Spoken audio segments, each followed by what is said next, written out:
यहाँ पर यह करना है कि आईजी पंजाब या कोई डीआईजी या कोई किसी एजेंसी का एहलकार और वो 3-4 बंदे बैठ के वही बावल नगर वाक़े के ऊपर जाकर एक रिपोर्ट बनाकर पेश कर दें जी कि ये देखें जी ये इंटरनल मामला था और ये था और वो था।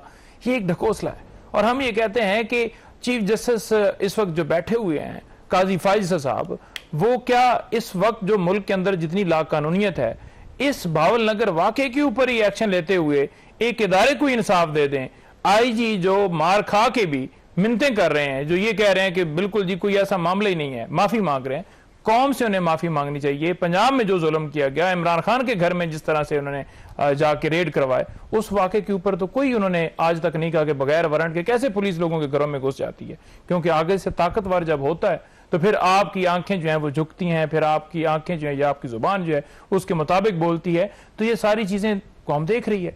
अब जो वायसराय है या जो ये आईजी पंजाब था, इसने ही सारा करवाया। अब वायसराय के जरिए हुकूमत चला के, से क्या मतलब? वायसराय मोहसिन नकवी है ना जी। अरे यार वैसे हाँ। वजीर दाखिला है भाई। नहीं, वो बेसिकली जो है सारा कंट्रोल तो वो कर रहा है, क्योंकि वायसराय मलका बरतानी गवर्नमेंट है पाकिस्तान। बिल्कुल, गवर्नमेंट तो जिनकी है, जिन्होंने फॉर्म 47 के मुताबिक सामने बिठाकर एक वो नमूने लाकर बिठाए हैं, जिनके पास कोई सर वो अगर नमूना है गवर्नमेंट है तो पाकिस्तान पीपल्स पार्टी जिम्मेदार है, इन्होंने बिठाया। ये अगर वोट ना देते उनको तो वो गवर्नमेंट ही बन सकती। तो ये साथ बैठे हो आप। देखें ये तो इन्होंने तो एक कोलैबोरेशन की, इन्होंने एक हिस्सा लिया कि इस जगह के ऊपर हम गवर्नर बन जाते हैं, यहाँ पर वजीर आला बन जाते हैं।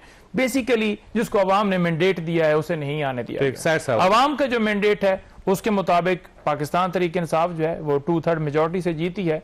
फॉर्म 47 वाली अब तो हुकूमत है ना। फॉर्म 45 वाली ये जो बार बार पाकिस्तान तहरीक इंसाफ ये कह रही है कि नमूना गवर्नमेंट है और ये बनाए गए हैं और पाकिस्तान पीपल्स पार्टी की मदद से बनाया गया। पाकिस्तान पीपल्स पार्टी को किसी और ने कहा था कि इस गवर्नमेंट को बना दें, वो बना दी गई। तो ये क्यों बोझ बर्दाश्त कर रहे हैं आप बगैर गवर्नमेंट लिए हुए? बहुत शुक्रिया। देखें जावेद चौधरी साहब, एक तो मुझे जो ना बड़ा जो ये एक फैसिनेट करते अलकाबात से, वायसराय, फिर लोगों के जिस तरीके से नाम रखते हैं। मैं आप लोगों ने पहले सिलेक्टेड रखा था, सिलेक्टेड प्राइम मिनिस्टर। देखिए हाँ, तो देखें मैं समझती हूँ इंट्रोस्पेक्शन की जरूरत है। आप जो है माफी मांग ले कि तो जो 2018 में हुआ था वो नहीं होना चाहिए था, आरटी सिस्टम नहीं बैठना चाहिए था, रिजल्ट इस तरीके से डिले नहीं होने चाहिए थे। गलती कहीं पे तो माफी मांगेंगे ना।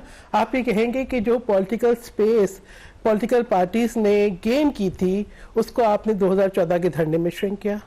आपने जो है हर कौमी इदारे पे हमला किया। आपने एक चलती हुई गवर्नमेंट को इंस्टेबल करने की कोशिश की। उसके बाद कौन सा आप यकीनन मैं चाहती हूँ कि कोई भी सियासी कैदी ना हो। पाकिस्तान पीपल्स पार्टी का एक क्लियर मौक़िफ़ है, लेकिन क्या इमरान खान साहब माफ़ी मांगेंगे कि जिस तरीके से उन्होंने न्यूयॉर्क में जाके बजाय कि कौमी यकजहती का मुजाहरा करते, उन्होंने कहा कि मैं जो है इनके एसी उतरवा लूंगा, तो इनको घर का खाना नहीं आने दूंगा। गिरफ्तार देखें उन जराइम की वजह से तो कैद नहीं है ना जी। वो नहीं मैं एक मिनट जावेद चौधरी साहब, बात यह है इंसानी हकूक सबके हैं और जराइम हमारे यहाँ ऐसे ही बनते हैं। ठीक है, वो जराइम तो आपका ख्याल है कि बदला लिया जा रहा है? नहीं, कोई बदला नहीं लिया जा रहा। मैं ये कह रही हूँ, मैं कह रही हूँ बदला नहीं लिया जा रहा। मगर मैं चाहती हूँ कि भाई आप जरूर जायजा लें कि आपने आसिफ अली जरदारी साहब को, उनकी आज बात कर रहे शीशा लगाए, उनकी बेटी रोती बिलखती रही, आपने मिलने नहीं दिया।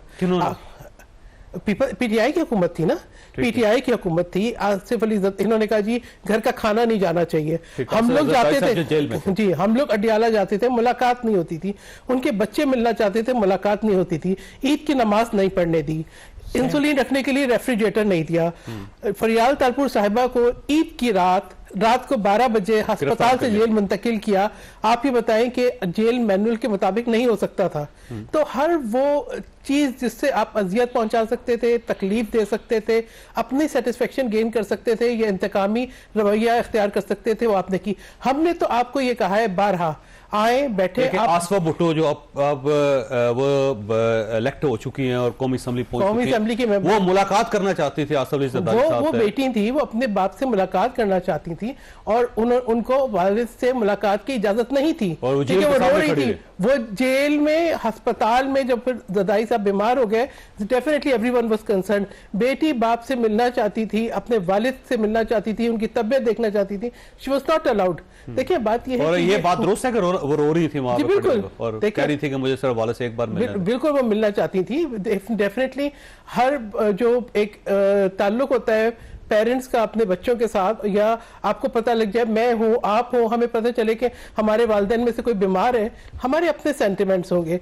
तो देखें ये जो एक रवैया था ये बहुत ही नेगेटिव था। वैसे नहीं साहब, ऐसे कोई जवाब है को आपके पास जो कुछ आप करते रहे अपने दौर में? ब्रेक और कोई जवाब है कि फरियाद तालपुर साहिबा को ईद की रात को गिरफ्तार किया जाए, इसलिए कि वो ईद के दिन अपनी फैमिली के साथ ना मिल सके? इमरान खान साहब को तो घर का खाना भी मिल रहा है, मुलाकातें भी हो रही हैं। इधर वो भी तो बेटी थी ना, वो भी अपने वाले से मिलना चाहती थी, वो बहन से मिलना चाहते थे, वो अपने भाई से। अभी जवाब दूं जी। देखिए बात यह है कि जिस तरह ये बात कर रही हैं कि उनको मुलाकात नहीं करने की इजाजत दी गई, यूं रखा गया, इस पे भी बात कर लें कि क्या इमरान खान साहब को बात करने की इजाजत दी जा रही है, उनको मुलाकात करने की इजाजत दी जा रही है? गवर्नमेंट थी ना आपकी उस वक्त। देखिए इमरान जब खान आपने नहीं किया तो इनसे क्यों कह रहे हैं अब? देखिए अदालत ने इजाजत देनी थी, अदालत ने इजाजत अगर दी हो तो हुकूमत ने ना मिलने दिया हो, वहां पर कोई नहीं, उन पे तो कोई सजा ही नहीं थी, सजा ही नहीं थी। इनको देखिए ना अगर जेल में थे तो इसलिए नहीं थे, वो कन्विक्ट नहीं थे, नहीं इमरान खान ने किया था, वो कन्विक्ट नहीं थे अपनी करतूतों की वजह से। गलत बात नहीं करें, गलत बात क्यों नहीं जो है वो अपनी करतूतों की वजह से मुल्क के इंटरेस्ट को उन्होंने कॉम्प्रोमाइज किया। चाहे वो जरदारी साहब कहते रहे ईंट सीट बजा दूंगा, फलाना जर्नैल, हम जर्नैलों को नहीं करने देंगे, ये मुल्क का जो माफिया है सियासत के अंदर इन्वॉल्व ना करे। 9 मई को आप लोगों ने करवाया, पाकिस्तान तरीके इंसाफ ने कुछ नहीं करवाया, वो सिर्फ और सिर्फ उसका बेनिफिशियरी आप हैं। वो जो पीपल्स पार्टी, वो जो प्रमोट कर रहे थे, जो इंसाइट कर रहे थे, कोई इंसाइट नहीं कर रहे थे, कोई एविडेंस लेकर आए? भाई सारे एविडेंस कोई एविडेंस लेकर आए? कोई एविडेंस नहीं है, वो सारा प्लांट किया गया था। और वो प्लांट इमरान खान साहब प्लांटेड थे, इमरान खान साहब प्लांटेड थे, जो अल्फाज कह रहे थे, जो टेक्नोलॉजी इस्तेमाल कर रहे थे, 9 मई को सारा प्लांट करके पीटीआई के ऊपर डाला गया। प्लांटेड थे, 9 मई को प्लांट करके। ब्रेक लेने दे, वैसे उसके बाद कैसे शेख साहब